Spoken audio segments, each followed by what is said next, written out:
Good morning, boys and girls. It's Mrs. Ali here. I thought I'd do a live read today, or at least a live video, not really a live read. I wish I could be in front of you. Anyways, we're going to read today, and Sana's here with me, being my co-reader, playing the role of Alex. Yeah. And Maya Ali is doing the filming. Hope you enjoy. Don't tell me you two are chasing after the wishing spell too, he asked. They looked at each other guiltily. Connor leaned down next to Alex and began asking questions of his own. We're trying, but we don't know everything we're looking for, Connor said. The tradesman laughed. No one does. That's the beauty of it. Some people know the descriptions of the items it requires, but no one knows what they are for sure. Like Agatha. She only knew what the riddles were. The man she told them had to figure out what they were on his own, but he could have been wrong. What if we found Agatha and asked her for her opinion? Connor began.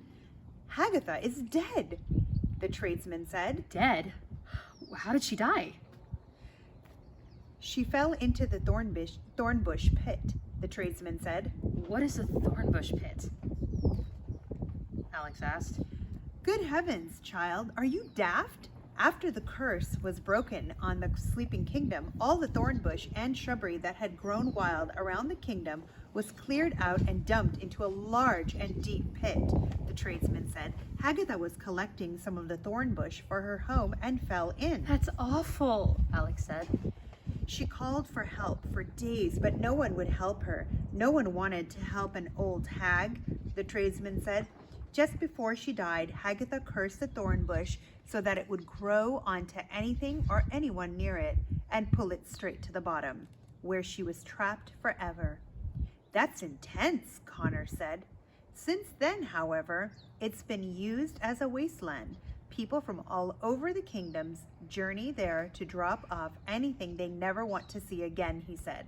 I wonder if there's anyone else we could speak to, Alex said. Whatever journey you were on, I'm afraid it's over, the tradesman said. Once you're here, and there is nothing you can do about it. He turned away from them. A commotion came from up the tunnel leading into the dungeon. Trolls and goblins led the men and women who had been serving in the tunnels and the common room back into their cells. They all looked as if they could sleep for a year if permitted.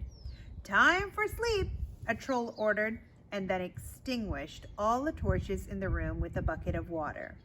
And if anyone makes a sound, no one will be fed tomorrow. The trolls and goblins left the dungeon, chuckling. The room was pitch black. Alex found Connor in the darkness, and they rested beside each other. I just don't want Mom to worry, Alex said with big teary eyes. The longer we're in here, the longer she's going to be alone. I'm sure Grandma is with her, Connor said. They probably have the entire police department out looking for us. It'll be an interesting conversation once we get home and tell them where we've been all this time. Thanks for being positive, Connor, Alex said. Despite the little comfort her brother gave her, Alex cried herself to sleep. Connor couldn't sleep. He couldn't stop thinking that just a week before, he had been safe and sound in his own bed, fearing nothing but schoolwork and Mrs. Peters. And now, here he was in the dungeons of another dimension, facing a life of slavery. How quickly times had changed. Connor had just dozed off when he suddenly awoke. He felt like someone was watching him. He opened one eye and saw, standing on the other side of the cell door, holding a single candle, the troll girl they had seen in the common room. She had been watching him sleep. Can I help you? Asked Connor, very creeped out. What's your name? The troll girl asked him in an airy and engaging voice. Why do you want to know? He asked. Because I'd like to know everything about you, she said with a dreamy smile that made Connor feel sick. I'm Connor. Who are you? He asked. My name is Trollbella, she said. I'm a troll princess. My father is the Troll King. Do you have a girlfriend, Connor? Oh no, Connor thought. She had a crush on him. He was suddenly so grateful for the bars between them. Can't say that I do, Connor said awkwardly. It's hard to meet people after having been recently enslaved by trolls and goblins. Oh, I know, Trollbella said with big flirty eyes. Trolls and goblins are the worst. I hate living here. I would move away if I could. Everything is so unorganized and everyone is so mean. And don't get me started on troll boys. They don't know how to treat a lady.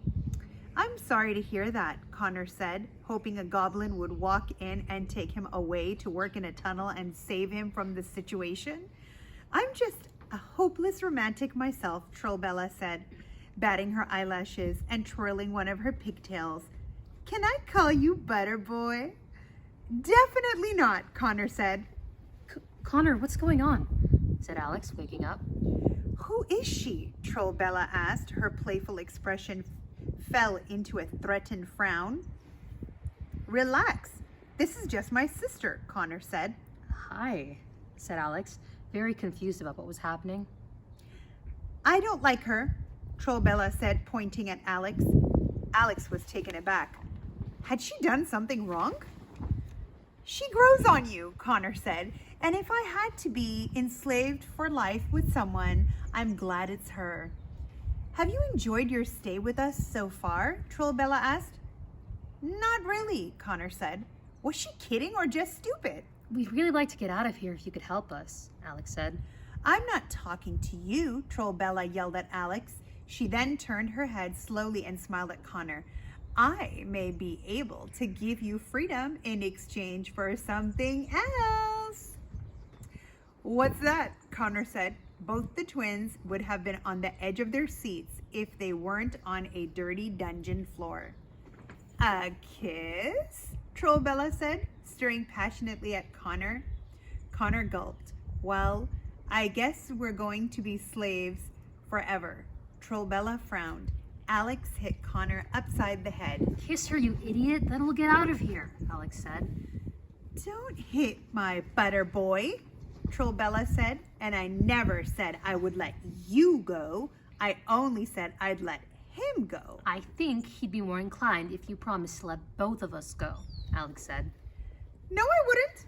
Please don't speak up on my behalf, Connor chimed in, but neither of them was listening to him. Trollbella's nostrils flared up. She didn't like negotiating. She turned around and disappeared without saying a word. Way to go, Connor, Alex said. That may have been our only chance to escape. There's no way I'm kissing that, Connor said. Freedom or no freedom? You're asking way too much of me.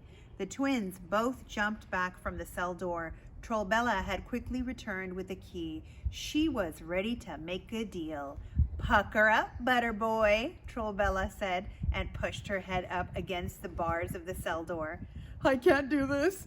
I physically can't do this, Connor said. Don't you ever want to see home again? Alex asked him.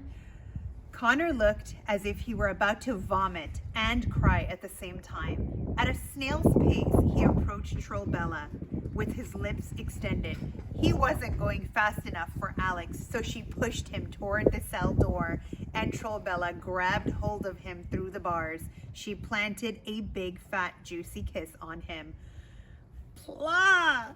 Connor said, breaking away from her. He was wiping his mouth manically and gasping for air.